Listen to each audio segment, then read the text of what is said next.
Firman-Mu pelita terang jalanku, beri pengharapan dan kepastian, mampukan melewati semua persoalan, sangat teruji dan beri kemenangan. Firman-Mu ceritakan kasih-Mu, menyucikan hati dan pikiranku.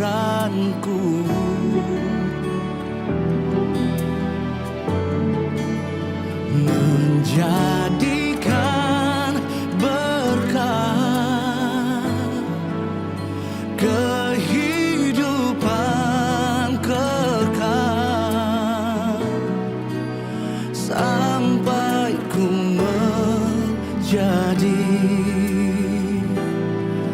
harta kesayangan-Mu.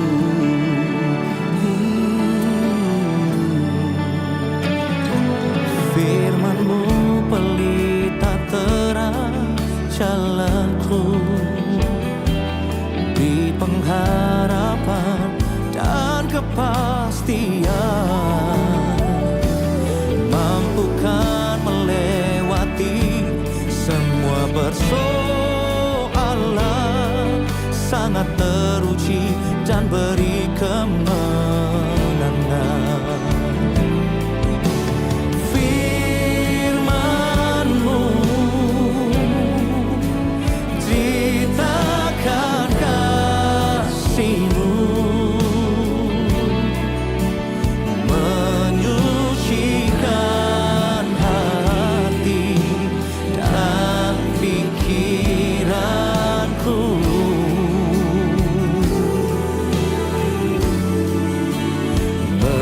Jadikan berkah kehidupan kekal, sampai ku menjadi harta kesayangan-Mu.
Yang siap lebih dahsyat lagi, sama-sama kesorakan amin. Tepuk tangan yang jauh lebih meriah buat Tuhan kita. Haleluya. Kita mau jadikan Yesus segala-galanya dalam hidup kita. Naikkan syukur yang terbaik buat Tuhan.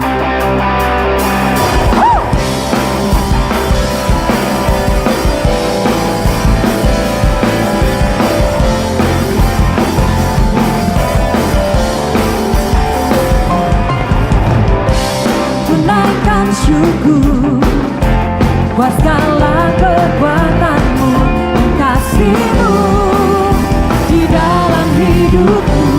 Tiada terukur tiada terukur.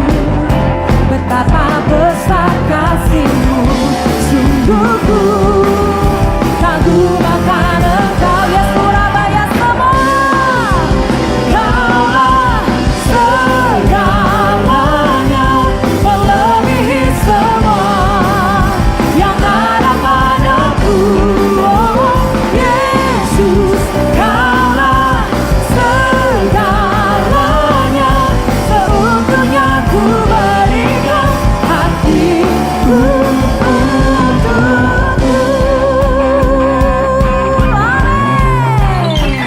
Sama-sama naikkan syukur, ku naikkan syukur buat segala perbuatan-Mu, kasih-Mu di dalam hidupku tiada terukur. Sungguh besar kasih-Mu Tuhan, sungguh ku kagum akan Engkau. Yesus, Kaulah segalanya, melebihi semua yang ada padaku. Oh Yesus, Kaulah segalanya, seutuhnya ku berikan hatiku untukmu. Haleluya. Tepuk tangan semua yang lebih meriah buat Tuhan kita. Biar segala yang terbaik, segala yang mulia hanya bagi Tuhan.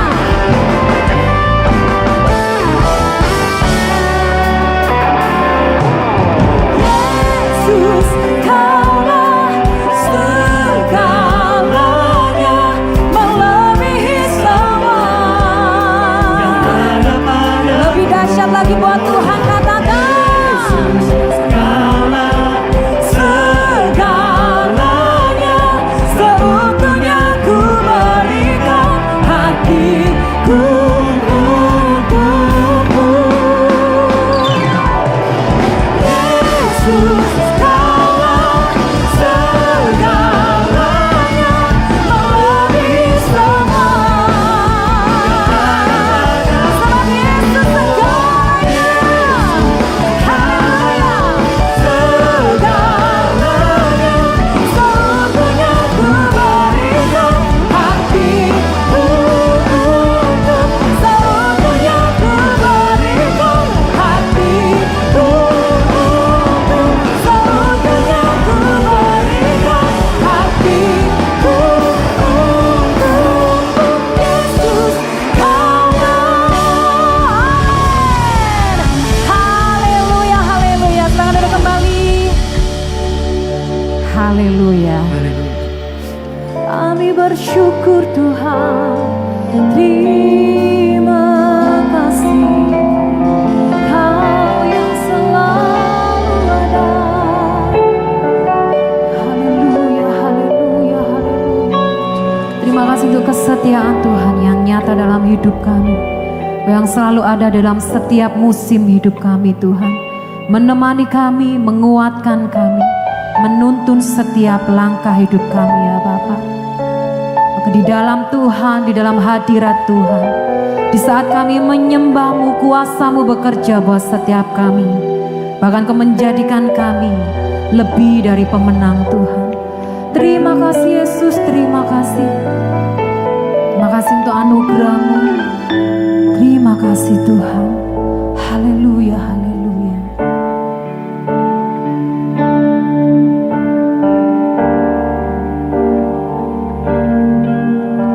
Mata kami tertuju padamu, kekuatanku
setiap kami Tuhan.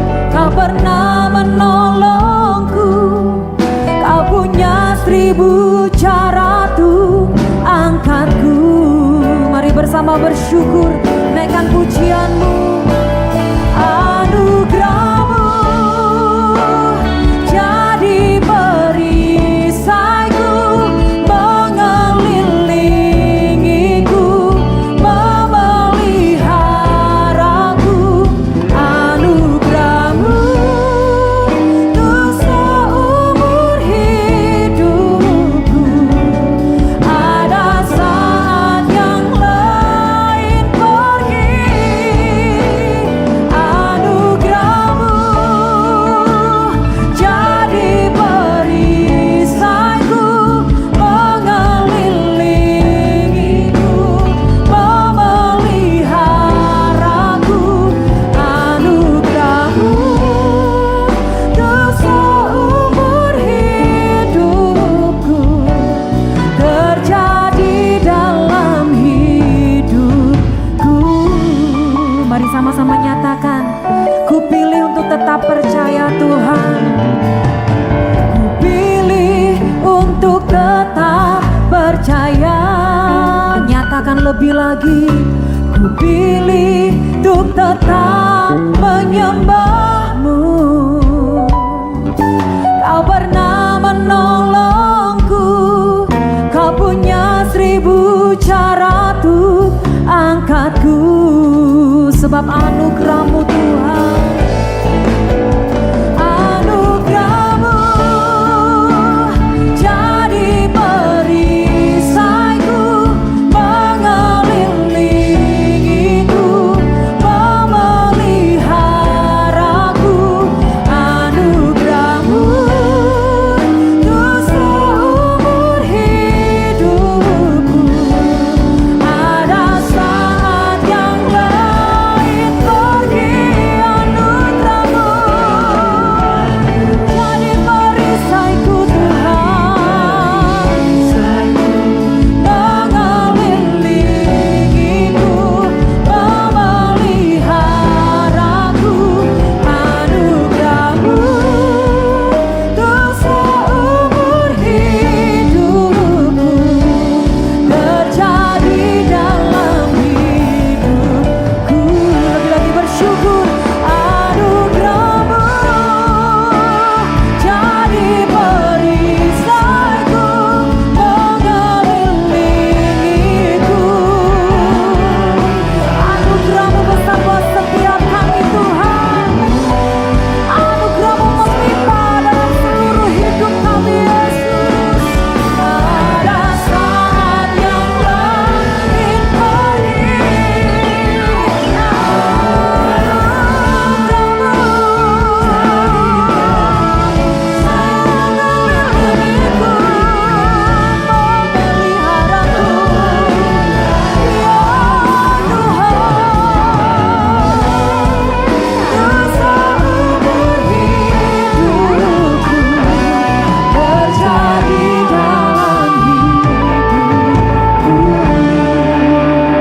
Mari bersama lebih lagi bersyukur. Anugerahmu jadi perisaiku, mengelilingiku, memeliharaku. Anugerahmu untuk seumur hidupku. Sebab Engkau Tuhan yang setia, Kau ya Tuhan yang tidak pernah sedetik pun meninggalkan setiap kami. Anugerah-Mu cukup buat setiap kami, kasih karunia-Mu cukup buat setiap kami Tuhan. Haleluya, haleluya. Sebab anugerah-Mu Tuhan penuh dalam seluruh hidup kami Yesus. Terjadi dalam hidupku. Mari sambut Tuhan. Kita semua bangkit berdiri di hadapan Tuhan. Anugerah-Mu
setiap hal yang terjadi di dalam kehidupan kami atas seizin Tuhan. Sehingga di dalam hidup kami kita tidak perlu takut dan khawatir yang berlebihan, karena kita percaya Tuhan berjanji bahwa pencobaan yang kamu alami tidak akan melampaui kekuatanmu. Oleh karena itu Tuhan, kami mau terus bergantung kepada Engkau, berharap kepada Engkau Tuhan. Karena Tuhan mengatakan, diberkatilah orang yang mengandalkan Tuhan di dalam kehidupannya. Urapi setiap kami Tuhan di tempat ini. Baik hamba-Mu yang akan menyampaikan firman, kiranya Roh Kudus bekerja atas firman yang akan kami dengar. Sehingga saat kami kembali dari tempat ini, ada satu kemenangan, kekuatan yang datangnya daripada Tuhan, yang memberikan kekuatan sehingga setiap masalah dan tantangan di dalam kehidupan kami dapat melaluinya, bahkan kami berjalan di atas masalah kami. Karena kami bersama dengan Tuhan. Karena kami ada di dalam rancangan Tuhan. Karena kami adalah murid-murid Tuhan yang Tuhan sudah panggil, yang Tuhan sudah pilih, Tuhan sudah tentukan, sehingga perlindungan Tuhan ada atas kami.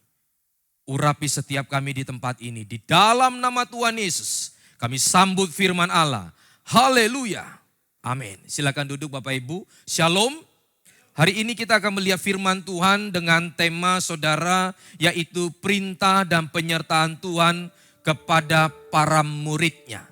Mari kita lihat firman Tuhan di dalam Matius 28 ayatnya yang ke-18 sampai dengan ke-20. Perintah dan penyertaan Tuhan kepada para muridnya. Di dalam Matius 28 ayat yang ke-18 sampai dengan ke-20 dikatakan, Yesus mendekati mereka dan berkata, artinya ini perkataan Yesus sendiri. Kepadaku telah diberikan segala kuasa di sorga dan di bumi. Karena itu pergilah, jadikanlah semua bangsa muridku, dan baptislah mereka dalam nama Bapa dan Anak dan Roh Kudus. Dan ajarlah mereka melakukan segala sesuatu yang telah kuperintahkan kepadamu. Dan ketahuilah aku menyertai kamu senantiasa sampai kepada akhir zaman. Saudara, kata perintah ini disampaikan oleh Yesus sendiri. Kata pergilah, jadikanlah, ajarlah, baptislah. Semua itu bertujuan menjadikan kita, para pengikut Tuhan itu menjadi murid Tuhan.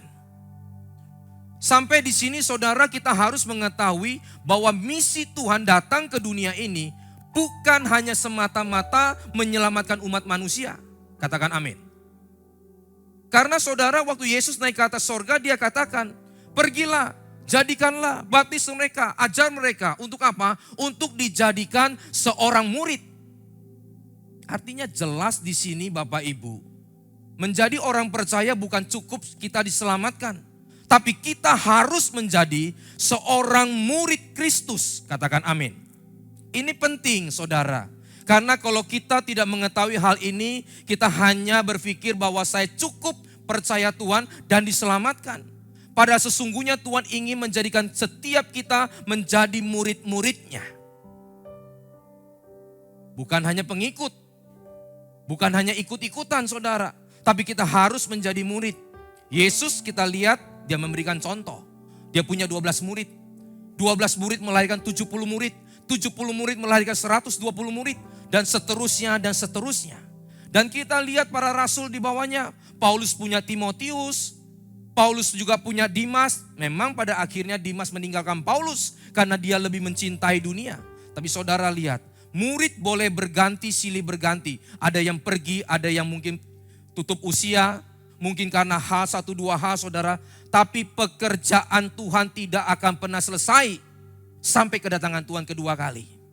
Sehingga saudara dan saya harus tahu bahwa kita dipanggil ini bukan sekedar kita percaya, tapi kita harus menjadi seorang murid. Musa contohnya saudara lihat. Dia punya siapa? Yosua dan Kaleb. Semua orang yang mengikut Tuhan itu menjadi murid dan memuridkan. Sehingga hari ini saudara dan saya juga harus masuk di dalam pemuridan. Kata pergilah, eklesia, yang artinya gereja, yang artinya eklesia, yang artinya pergilah. Untuk apa? Untuk dijadikan murid. Hari ini saudara, kalau gereja tidak mau dan tidak ada tujuan sampai menjadikan jemaat itu murid, saya mau mengatakan bahwa sesuai dengan Matius tadi, bahwa kita gagal di dalam kita bergereja. Kita gagal di dalam kita mengikuti Tuhan. Karena Tuhan minta pergilah, jadikan murid saudara. Ada satu kesaksian, salah satu jemaat saudara di daerah lain. Waktu itu dia mengatakan, Pak, mega project itu apa? Kenapa kita buat mega project karakter Kristus di sana? Begini Ibu, mega project kita buat karena seringkali orang mendengungkan mega church. Gedungnya yang dibangun begitu mewah, begitu hebat, tidak salah, silakan kalau mampu. Tapi itu bukan tujuannya. Mengumpulkan jamaat yang begitu banyak, kalau tanpa memuridkan, itu menjadi salah. Sehingga buat kita bukan buat mega church, tapi kita buat mega project. Apa projectnya? Menjadi serupa dengan Kristus, karakter Kristus. Saudara mungkin di luar mengatakan, Pak sama. Di luar juga banyak orang mengajarkan karakter, tunggu dulu. Di luar itu saudara mengajarkan orang itu jadi baik. Baik itu bisa berbuat jahat. Tapi kalau menjadi serupa dengan Kristus ada progres. Progres dia berbentuk saudara makin hari makin serupa dengan Kristus. Sehingga dia boleh salah tetapi saudara dia progres. Menuju kepada serupa dengan Kristus. Tapi kalau hanya buat baik kita bisa buat jahat lagi. Semua orang melakukan itu. Dan mega project yang diajarkan Kristus itu beda. Contohnya saudara, ketaatan. Orang di luar pun mengajarkan ketaatan, tapi taat untuk apa? Taat untuk dipromosi, taat karena dijanjikan, taat karena diiming-imingkan sehingga dia taat. Tapi taat di dalam Kristus saudara tanpa iming-iming, tanpa ada saudara diiming-iming naik jabatan atau promosi, kita tetap taat. Seperti halnya Abraham. Tidak tahu kemana dia akan pergi, dia tetap taat. Contohnya seperti Nuh, saudara. Dia tetap taat meskipun diolok-olok oleh orang sekitarnya. Tapi dia tetap taat kepada Tuhan. Sehingga ketaatan yang di luar dan ketaatan yang diajarkan oleh Kristus itu jelas berbeda. Makanya kita katakan karakter Kristus. Itu penjelasan saya, saudara. Ya pasti bukan dengan berapi-api seperti ini, toh. Saya jelaskan ke perorangan pasti dengan baik, maksudnya dengan tenang bagaimana. Tapi ini kan khotbah. Nah setelah itu Bapak Ibu, dia katakan oke, baik Pak. Dia on off sering ke gereja, dia putar-putar gereja, is oke, semua gereja sama. Cuma warnanya aja yang berbeda. Satu ketika hampir kira-kira 2 tahun waktu kita pembukaan di PIK, saudara dia datang, sekitar 2-3 tahun kemudian dia datang lagi. Waktu saya lagi ngobrol-ngobrol, saya ajak keliling PIK, saudara, suasana kita di situ dan ada tempat yang kosong. Saya bilang, Bu, di sini masih kosong, kalau mau saya buat kantor silakan. Dia mulai cerita, dia mulai terbuka. Benar yang diajarkan oleh Gembala Senior Pak Fengki melalui Mega Project. Kenapa, Bu? Anak saya sekarang setiap hari pelayanan, bukan di tempat kita ya. Setiap hari pelayanan, dari Senin sampai Sabtu. Minggu gereja. Tapi sekarang saya mau ngomong sama dia, dia sudah gak reken sama saya. Mama tahu apa? Saya lebih ngerti. Saya tahu firman. Mamanya sedih dan mengeluarkan air mata. Semakin banyak pelayanan saudara, semakin banyak kesibukan. Tapi karakternya buruk sekali. Padahal Yesus mengajarkan, hormatilah orang tuamu. Apa yang terjadi saudara? Kita saudara mungkin bisa melakukan yang baik, anak-anak muda khususnya. Kita mungkin sekolah bisa baik. Kita mungkin saudara pengetahuan lebih banyak. tenaga kita lebih baik karena kita lebih muda. Tapi saya mau katakan, you can do better but you cannot do greater. Lebih baik itu bisa, tapi lebih hebat saya mau katakan orang tua kita itu sudah teruji. Kita mungkin bisa sekolah tinggi, tapi ingat siapa yang mensekolahkan kita. Kita bisa cari uang, siapa yang melahirkan kita. Hari ini dia katakan, saya baru tahu Pak, pentingnya mega project karakter. Karena semakin orang punya, semakin saudara dia mungkin bertumbuh dengan skill dan semuanya. Orang bisa menjadi sombong, gak taat saudara, mulai arogan, mulai macam-macam saudara. Tapi karakter itu penting. Sekali lagi, ini bicara karakter Kristus. Bukan karakter yang saudara mungkin pernah dengar di luar sana saudara. Karakter Tuhan itu berbeda sekali. Sehingga saudara Tuhan katakan, pergilah, jadikanlah, baptislah, ajarlah. Semua itu bicara apa? Tentang murid. Murid itu saudara naik level.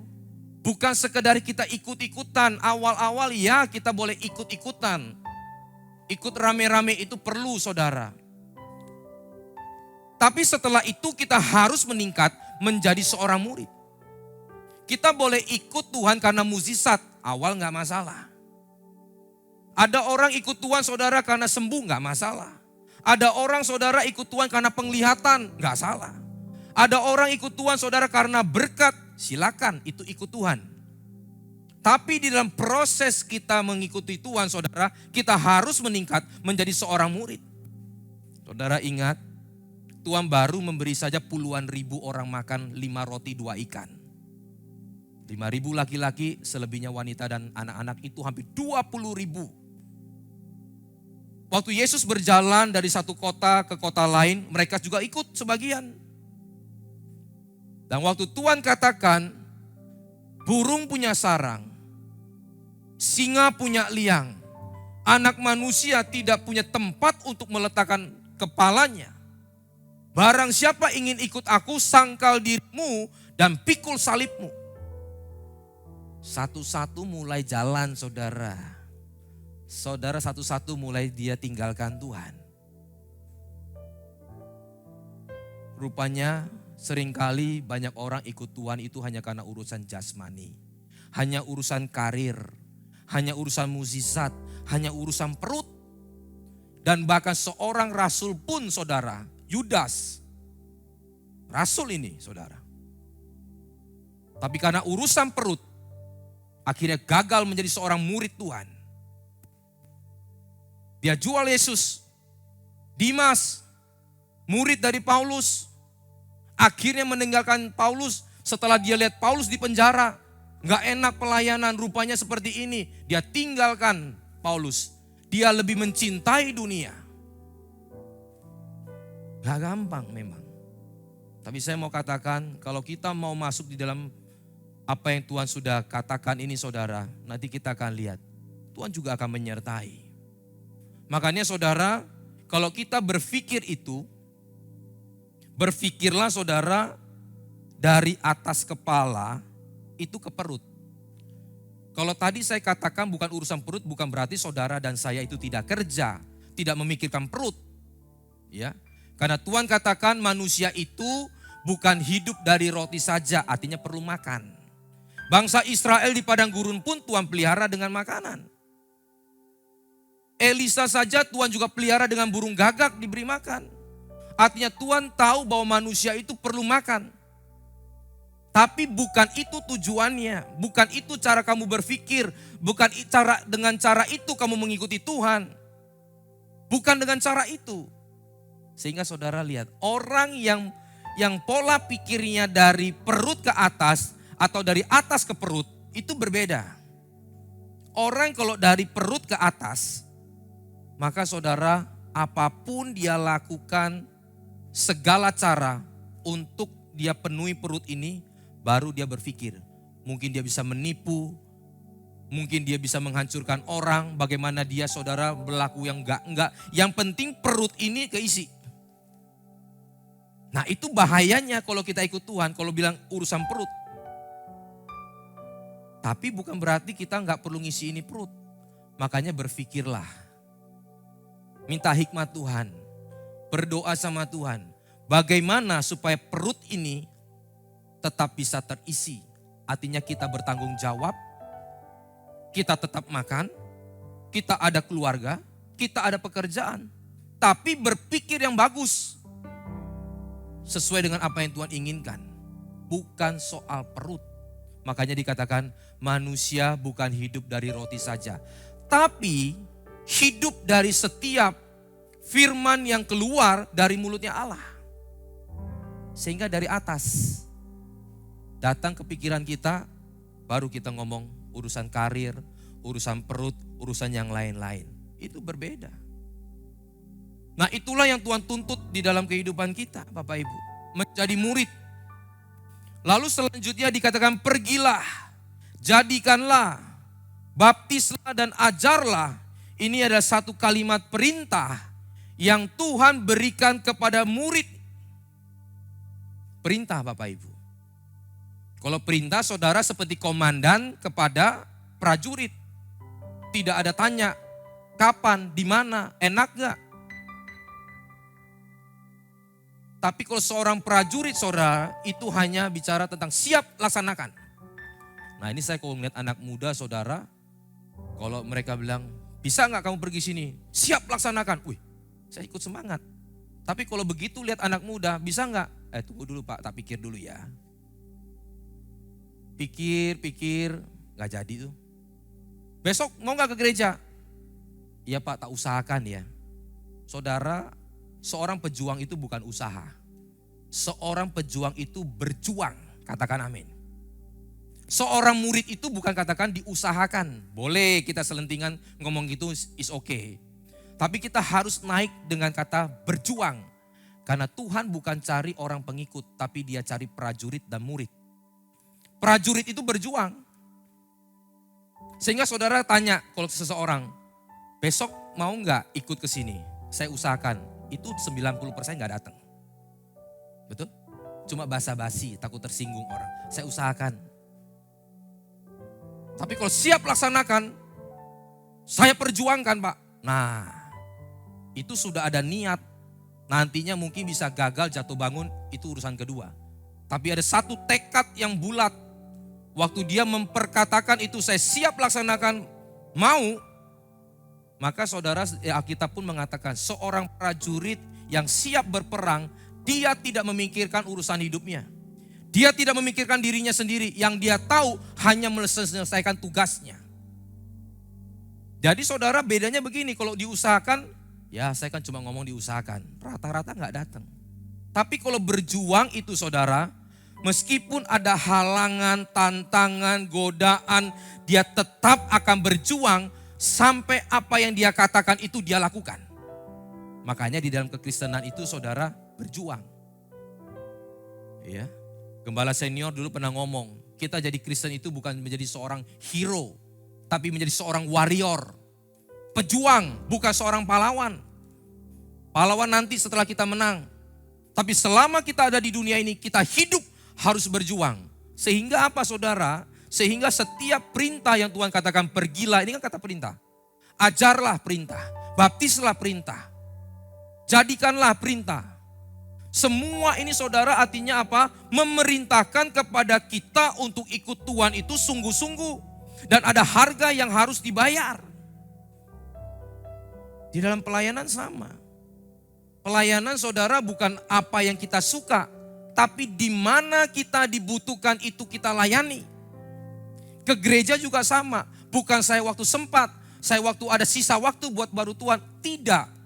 Justru kita saudara dikala kita nggak mampu, kita nggak sempat saudara harus bayar harga memilih Tuhan atau memilih ini, kita pilih Tuhan.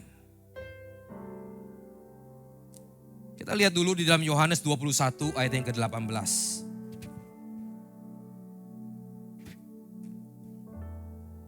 Yohanes 21 ayat yang ke-18. Aku berkata kepadamu, sesungguhnya ketika engkau masih muda, masih kanak-kanak rohani, engkau mengikat pinggangmu sendiri dan engkau berjalan kemana saja kau kehendaki. Suka-suka tuh saudara. Orang masih anak-anak mau begini ya begitu-begitu saudara. Gak penting sama tugas, gak penting sama apapun. Pokoknya ya begitu. Dia mengikat pinggangnya sendiri. Maunya, kalau bahasa Aramiknya itu maunya dewe saudara. Pokoknya mau kemana ya suka. Tetapi jika engkau sudah menjadi dewasa atau tua, engkau akan mengulurkan tanganmu. Dan orang lain akan mengikat engkau. Dan membawa engkau ke tempat yang tidak kau kehendaki. Anak-anak itu suka-suka. Maunya sendiri. Tapi orang yang sudah dewasa saudara bukan suka-suka. Tapi dia melihat apa yang orang itu butuhkan. Apa yang harus dia kerjakan. Dimana saudara kalau memang saya harus berkorban gak apa-apa. Tapi kalau untuk Tuhan gak masalah. Itu namanya apa? Melayani, mengikut Tuhan itu bukan kalau saya suka saya mau. Tetapi waktu kita ikut Tuhan, kita melayani di mana Tuhan suruh dan di mana kita dibutuhkan, kita lakukan. Itu orang dewasa. Tapi ya di dalam proses pasti ada saudara. Kita tinggal doakan, lihat. Memang orang ini masih kanak-kanak, masih berpikir begini. Kalau begini gua ikut dapat apa, kalau begini ngitung-ngitung. Sama lah saya juga begitu Bapak Ibu. Dulu ngitung begini. Tapi saya mau katakan sekarang kita harus menjadi dewasa. Ikut Tuhan bukan hitung-hitungan tapi bayar harga. Katakan amin. Ikut Tuhan itu bayar harga. Saudara kalau teliti baca Alkitab begitu banyak tokoh-tokoh yang ikut Tuhan yang akhirnya menjadi dewasa rohani. Yang mau bertumbuh. Itu semua ada harga yang harus dibayar. Sehingga Nabi Hagai pun pernah saudara mengatakan kepada orang Israel pada saat itu. Pada saat itu saudara gak mudah kondisinya, inflasi. Kondisinya lagi gak baik-baik aja. Tetapi Hagai dipakai Tuhan malah berkata kepada mereka. Di dalam Hagai 1 ayatnya yang ke-6 sampai dengan ke-10 kita lihat. Hagai 1 ayat yang ke-6. Kamu menabur banyak tetapi kamu membawa pulang hasil sedikit. Kamu makan tetapi tidak sampai kenyang. Kamu minum tetapi tidak sampai puas. Kamu berpakaian tetapi badanmu tidak sampai panas. Dan orang yang bekerja untuk upah, ia bekerja untuk upah yang ditaruh di dalam pundi-pundi yang berlubang. Ironi gak saudara? Pakai baju gak anget. Nabung gak dapat saudara. Makan saudara gak kenyang. Minum gak bisa menghilangkan dahaga. Artinya di sini saudara, berkat Tuhanlah yang menjadikan kaya. Susah payah tidak menambahinya.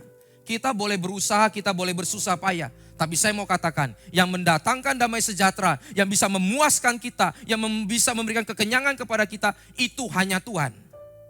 Ada orang bisa beli lobster, ada orang bisa beli makan yang banyak, ada orang saudara bisa jalan-jalan kemanapun. Saya mau katakan, tapi kalau hatinya lagi tawar, lagi gak damai sejahtera, makanan lobster pun saudara seperti rasanya ikan teri, betul gak?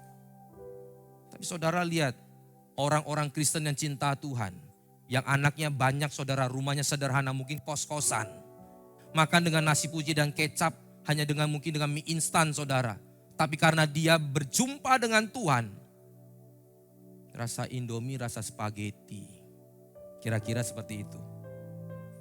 Itu ditentukan dari sini Bapak Ibu. Dari Tuhan yang memenuhi hati kita. Ini yang terjadi pada orang Israel pada saat itu. Sehingga Hagai ngomong begitu, di ayat selanjutnya ngomong apa lagi? Beginilah firman Tuhan semesta alam, perhatikanlah keadaanmu. Jadi naiklah ke gunung, bawalah kayu dan bangunlah rumah itu, maka aku akan berkenan. Kalau Tuhan berkenan saudara jangan pernah takut. Dan akan menyatakan kemuliaanku di situ firman Tuhan. Ayat 9. Kamu mengharapkan banyak tetapi hasilnya sedikit.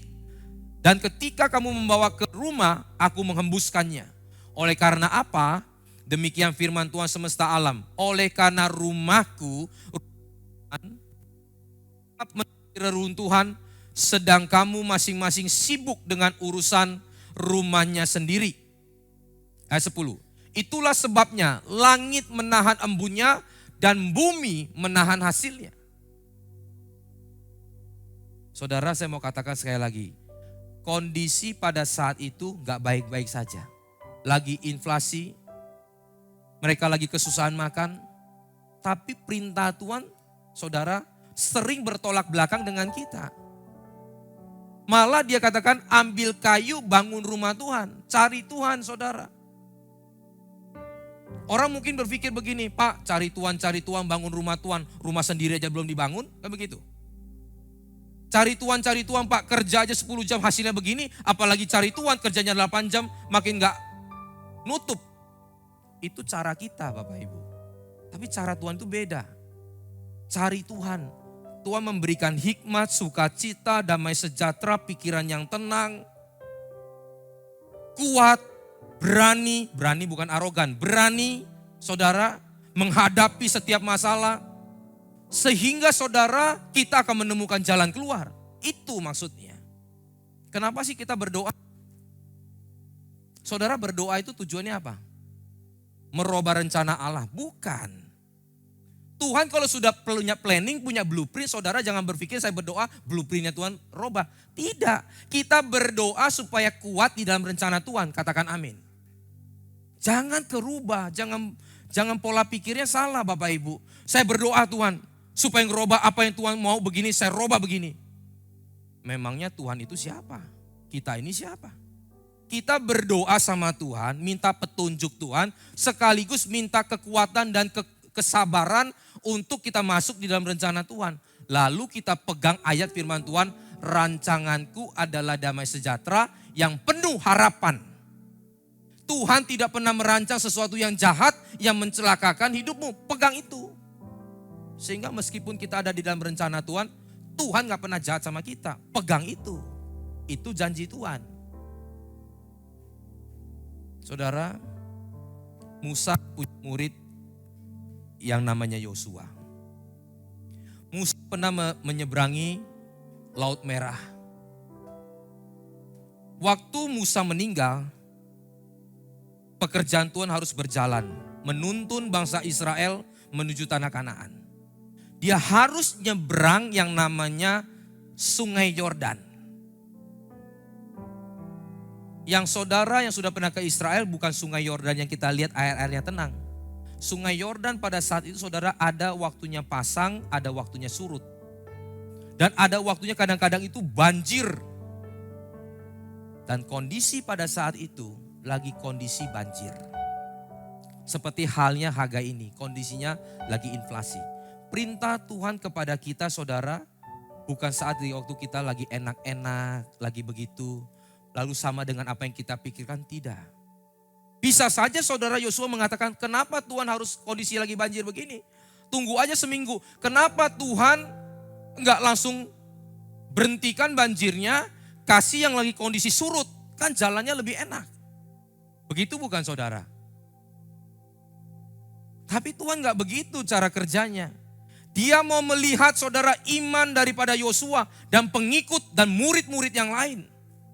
Tapi Tuhan selalu baik, selalu memberikan penyertaannya. Ada tabut Allah di sana.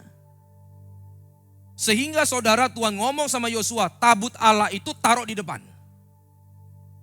Semua mata tertuju kepada tabut Allah. Saudara tahu tabut Allah. Di mana dia berjalan, di situ ada kemenangan. Di mana ada banjir, banjir pun akan terbelah. Sehingga saudara diatur oleh Yosua, atur jarak itu lebih jauh sehingga semua orang itu bisa melihat kepada tabut Allah. Sehingga masalah saudara yang terjadi di dalam kehidupan mereka, ombak yang besar, banjir yang begitu besar, tetapi matanya fokus dan tertuju kepada tabut Allah yang adalah Tuhan.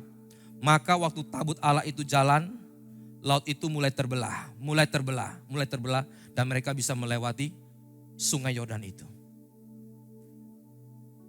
Tuhan waktu minta kita Bapak Ibu bukan dalam kondisi kita lagi enak atau lagi baik.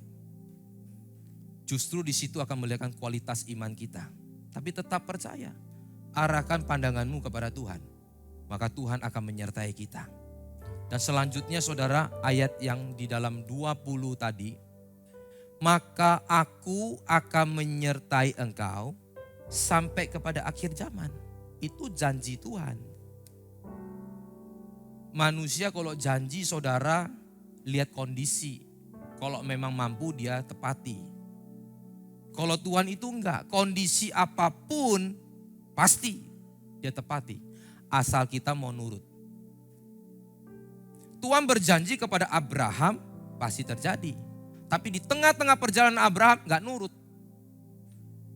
Melalui Sarah suruh ngambil Hagar. Akhirnya muncullah Ismail. Akhirnya saudara seperti kuda liar. Akhirnya merendahkan yang namanya si Sarah. Tapi kalau dia mau nurut saudara, Tuhan itu nggak pernah lalai, Tuhan itu nggak tepati janji. Maka Ishak itu diberikan. Di dalam perjalanan rohani kita pun sama. Kadang-kadang saudara kita nggak nurut, bandel di tengah, saudara nakal di tengah, sehingga ada masalah yang muncul. Ingat, itu bukan dari Tuhan. Itu akibat dari karena kita yang menabur sendiri. Kita yang akhirnya keluar dari jalan Tuhan, itu kita tuai saudara. Tapi kalau kita mau kembali kepada Tuhan, kita akan lihat di akhirnya. Abraham terima Ishak. Nah sehingga saudara janji Tuhan kalau dikatakan, aku akan menyertai engkau sampai pada akhir zaman. Sehingga meskipun ada lembah kekelaman, ada masalah yang harus dihadapi, tetap ada Tuhan di sana. Bangsa Israel ada tabut Allah di sana. Daud saudara lagi ada masalah, dia tahu Tuhan menyertai. Sehingga dia menulis di dalam Mazmur 23 ayat yang keempat, kita lihat Mazmur 23 ayat yang keempat.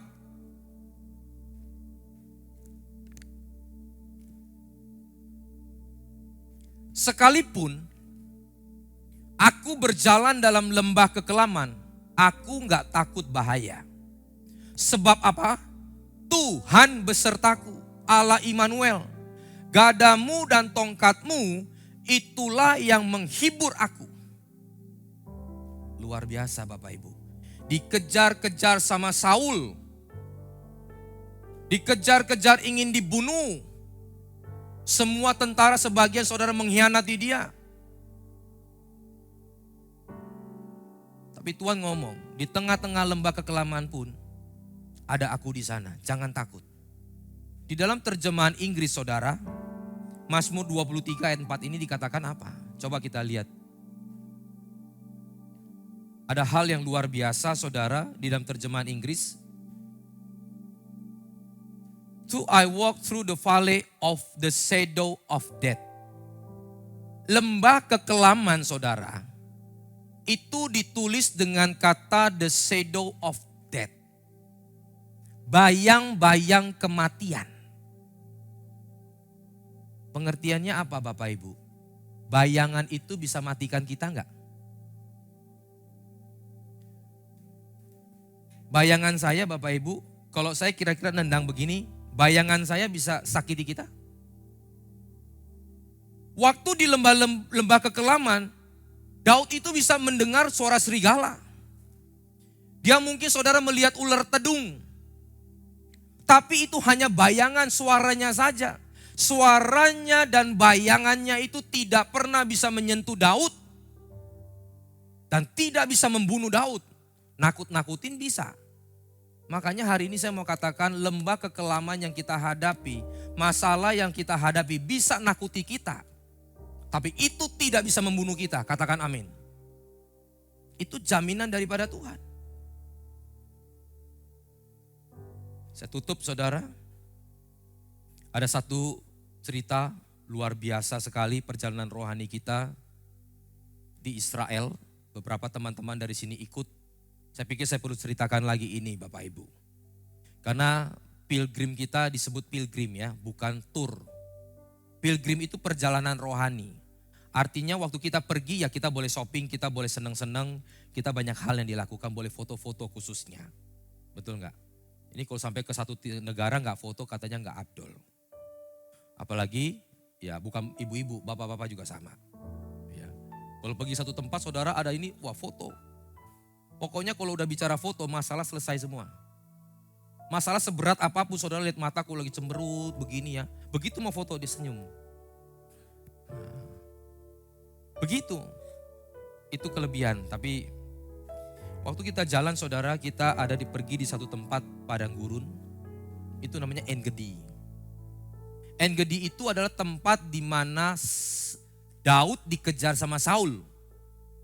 Mazmur ini. Daud ngumpet di goa-goa saudara, di situ pun ada goa-goa. Kita pergi ke tempat itu saudara, lalu tour guide ngomong, kalau yang gak kuat jalannya, jantungnya atau pernapasannya, gak usah naik, karena berat. Sehingga saudara 4-5 orang gak naik, tunggu di bawah. Dan tour guide ngomong, yang datang ke tempat ini, grup Indonesia itu selama dia 20 tahun lebih kerja, cuma 2 grup. Dan itu gak balik lagi.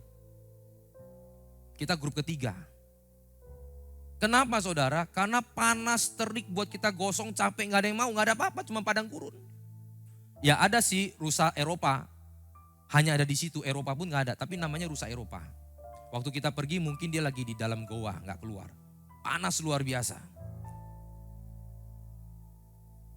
Cuma yang banyak datang sini orang Amerika, Jerman, dan Jepang dan seterusnya. Karena orang luar negeri itu suka panas-panas, jemuran mereka saudara. Tapi orang Indonesia sukanya mall gitu. Ya. Kalau nge-mall ya duluan. Kalau di atas tiba-tiba ada mall shopping center yang luar biasa. Dalamnya itu semua branded. Wah, mau sesusah apa, sesulit apa, dia naik dulu saudara. Akhirnya kita jalan 200 meter, ada yang kembali lagi 2 orang. Kita jalan saudara. Ada jemaat yang tanya. Ya, tanyanya ke Pak Hengki. Pak Hengki ini kan orang yang imannya luar biasa toh. Orang-orang Kupang itu imannya luar biasa Bapak Ibu. Kalau Bapak Ibu nanti ke Kupang, lagi jalan, entah di mana. Pak, perjalanan masih jauh, pasti dia ngomongnya so dekat. So dekat itu sudah dekat. Pas jalan 20 menit, Pak di mana? Oh so dekat, 20 menit lagi. Nanti tiba-tiba sudah 3 jam baru nyampe saudara. Nah, jadi jemaat waktu nanya Pak Hengki, so dekat, gak nyampe-nyampe. 1 kilo lebih Bapak Ibu, bolak-balik 2 kilo lebih. Dan itu perjalanannya gak mudah, sulit sekali. Bebatuan dan semuanya. Dan akhirnya ada satu terowongan, mereka masuk di terowongan itu. Ada air di sana, mereka ngucap syukur. Rupanya untuk mengucap syukur itu gak susah. Di tengah-tengah kesulitan kita yang besar, sedikit saja kebaikan yang Tuhan kasih, maka kita bisa mengucap syukur. Itu mengajarkan kepada kita Bapak Ibu. Terkadang Tuhan izinkan kesulitan, Tuhan izinkan sesuatu terjadi, supaya kita belajar mengucap syukur dan mengandalkan Tuhan. Singkat cerita kita pulang ke bus, masing-masing duduk di busnya saudara. Dan kita mengatakan terima kasih kepada Tuhan karena Tuhan sudah menyertai perjalanan kita. Kita pulang tanpa kekurangan satu apapun dan kita selamat sampai di bus. Lalu saudara ada yang berpikir dan mengatakan, Pak, maksudnya Tuhan menyertai itu apa?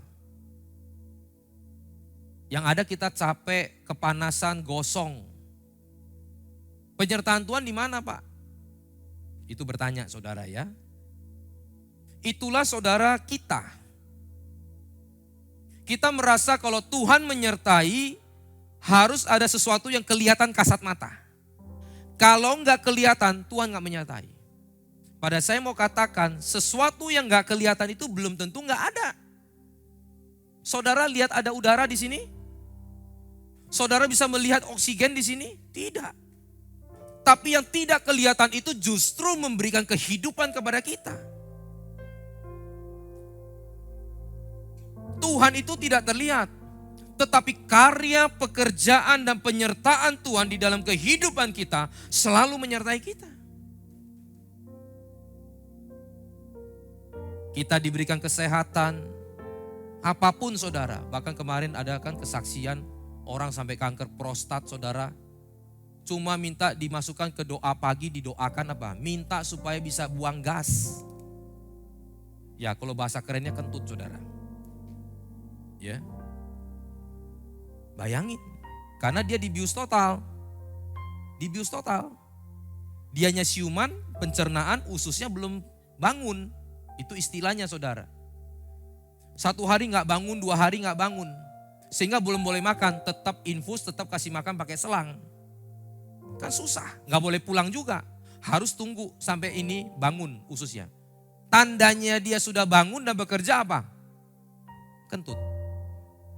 Makanya minta sama pendeta, Pak saya nggak minta banyak Pak, sudah sembuh. Kanker sudah beres, minta kentut aja. Hari ini saudara kalau yang di kamar, suaminya kalau kentut, istrinya jangan marah. Puji Tuhan masih bisa kentut gitu kira-kira. Begitupun istri saudara kalau misalkan buang gas, puji Tuhan masih bisa buang gas. Akhirnya kan ada damai. Akhirnya saudara kita bersyukur. Tapi hati-hati, buangnya juga jangan sembarangan toh. Arahkan dengan tepat gitu. Bangsa Israel Bapak Ibu, mereka gak mensyukuri waktu mereka perjalanan di padang gurun. Menuju sampai kepada Kanaan. Mereka merasa bahwa tidak disertai Tuhan. Padahal saudara padang gurun itu, ular tedung itu selalu keluar setiap malam. Tapi waktu Tuhan menyertai mereka, 1 ekor pun gak keluar. Mereka kasat mata gak lihat penyertaan Tuhan di mana. Makanya mereka mengeluh, enak-enak di Mesir disuruh keluar lewat padang gurun. Padahal dia gak tahu, di sana ada susu dan madu yang Tuhan sedang sediakan. Ada berkat-berkat dari Tuhan yang Tuhan sedang siapkan. Tapi lewat padang gurun dulu. Di padang gurun pun tangan Tuhan menahan ular tedung itu gak keluar 1 ekor juga Bapak Ibu. Sampai akhirnya mereka komplain sama Musa. Mereka komplain sama Tuhan. Marah sama Musa, marah sama Tuhan. Tuhan baru tunjukin. Ini ya, tak cabut tangan dan penyertaan saya. Ular tedung itu satu-satu baru keluar. Mereka dipangut sama ular tedung. Tapi Tuhan kita lagi Tuhan yang baik. Dia bilang sama Musa, mereka sudah tahu sekarang bahwa selama ini aku menyertai dia. Bangun salib dan juga ular tedung dari tembaga. Setiap orang yang dipangut, sembahyang di sana, berdoa di sana, maka dia akan mengalami mukjizat dan kesembuhan. Kadang-kadang begitu toh kita. Tuhan mana penyertaan, mana penyertaan. Aku sudah sertai kamu. Kamu bisa sehat, uang yang kamu tabung tidak ludes, semua kamu juga sudah dapat, dipenuhi. Begitu kita komplain terus sama Tuhan, oke deh kalau gitu tak tarik ya penyertaan saya supaya kamu belajar. Baru terjadi sesuatu. Bukan Tuhan jahat supaya kita bisa datang tetap kepada Tuhan. Baru terjadi sesuatu, waduh masalah nih kerjaan gua perlu Tuhan. Rupanya selama ini masalah gua beres. Ini. Dulu gua sehat-sehat, sekarang gua gak terima kasih sama Tuhan. Tuhan izinkan sedikit. Kita baru kembali kepada Tuhan. Gereja itu lambang dari salib. Makanya Bapak Ibu, datang kepada Tuhan. Mari kita bangkit berdiri. Kami mengucap syukur buat firman Tuhan yang sudah kami dengar. Supaya Roh Kudus ada dalam hati kami, Roh Kudus menguatkan kami. Firman yang sudah kami dengar itu hidup dalam hidup kami. Karena firman Tuhan itu adalah Tuhan sendiri Tuhan. Terima kasih buat berkat firman-Mu, berkati Bapak Pendeta Juanda yang telah menyampaikan firman-Mu dalam pelayanannya, keluarganya, keuangannya, semuanya Tuhan pelihara. Saudara-saudara, sebelum kita pulang, sama-sama kita berdoa untuk gereja-gereja yang ada di seluruh dunia. Bagi para hamba Tuhan sampai kepada semua jemaatnya. Kiranya Tuhan memberkati mereka semua supaya mereka menjadi berkat dan berdampak. Sehingga gereja di seluruh dunia dipenuhi oleh jemaat yang mencari Tuhan dengan tulus dan takut. Buat semua hamba Tuhan dan gereja bersatu, rukun dan tidak terpecah-pecah, supaya dunia percaya Yesus adalah Tuhan bagi kemuliaan Allah Bapa.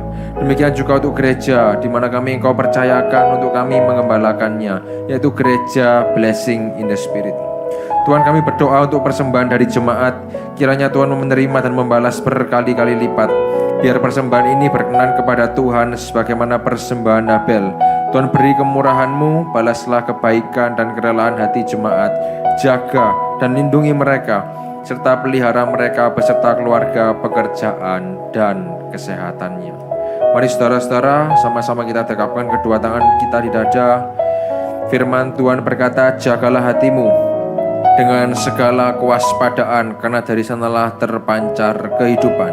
Jemaat yang dikasihi Tuhan, jadilah berkat dan terimalah berkat rahmat anugerah dari Allah Bapa di surga, di dalam Putra Tunggalnya Yesus Kristus, yang telah mati bagi dosa kita dan bangkit pada hari ketiga, sehingga kita menyembah Tuhan Allah yang hidup, dan iman kita bukan kepada Tuhan yang mati, dan Dia naik ke surga untuk menyediakan rumah bagi kita, sehingga kita punya pengharapan yang pasti, dan Dia akan datang kembali untuk kedua kalinya, menjemput gereja dan umatnya yang berjaga-jaga, kudus, dewasa, dan bijaksana, serta menghakimi dunia. Dan di dalam persekutuan dengan Roh-Nya yang kudus, yang membuat hati kita berkobar-kobar, dan roh kita menyala-nyala di dalam kasih semula. Roh Kudus yang menghibur, menguatkan, memelihara, menginsyafkan, menuntun, dan memimpin kita kepada kebenaran dan kekudusan, serta menjadi saksi Kristus mulai hari ini sampai selama-lamanya. Mari sama-sama kita tutup dengan doa Bapa kami bersama-sama. Bapa kami yang ada di dalam surga, dikuduskanlah namamu, datanglah kerajaanmu, jadilah kehendak-Mu di bumi seperti di surga. Berikanlah kami pada hari ini makanan kami yang secukupnya, dan ampunilah kami akan kesalahan kami, seperti kami juga mengampuni orang yang bersalah kepada kami. Dan janganlah bawa kami dalam pencobaan, tetapi lepaskanlah kami daripada yang jahat, karena Engkau yang punya kerajaan dan kuasa dan kemuliaan sampai selama-lamanya. Amin. Silakan duduk saudara.